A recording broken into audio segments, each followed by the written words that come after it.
God is willing. And this simple truth was demonstrated in the ministry of Jesus on earth.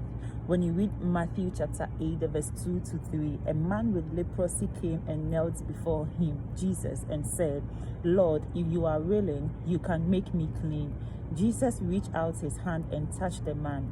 "I am willing," he said, "be clean." Immediately he was cleansed of leprosy.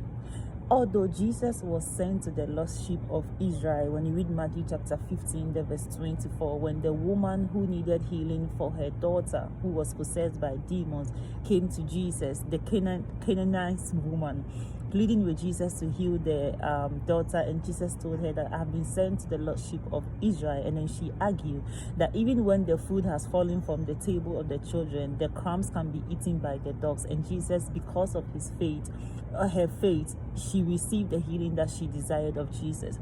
And there are so many other instances, like the woman with the issue of blood who encountered Jesus, and her case is particularly interesting because for her, she didn't even speak to Jesus. It's almost as if Jesus was a powerhouse that was sitting there that she could draw from with her faith. So all she did was to touch the hem of Jesus' garment, and she was able to get the healing that she needed. And Jesus said, "Power has gone out of me? Who has touched me?" That was when Jesus was looking for the person who had drawn from him.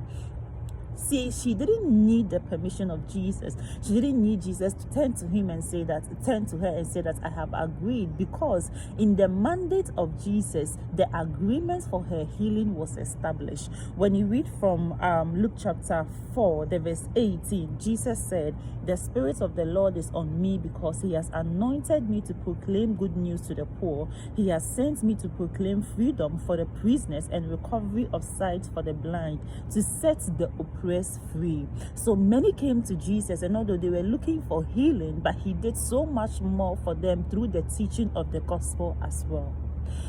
If Jesus was willing and all he did was the will of the Father in heaven, then God is willing. God is willing to do it for you, whatever that you needed, whatever you need now, whatever that you would need. He had you in mind when he sacrificed Jesus Christ on the cross. And in Christ, heaven has given everything that there is to give to us. So in Christ, we have the full measure of all the blessings that we need. Meditate further on this. If God is always willing for your well-being, for your interest, to keep you in your purpose, to give you that peace, that joy, that fulfillment, then the question is, are you drawing from him? Because on his part, the work has already been concluded in Christ. Meditate further on this, and I hope to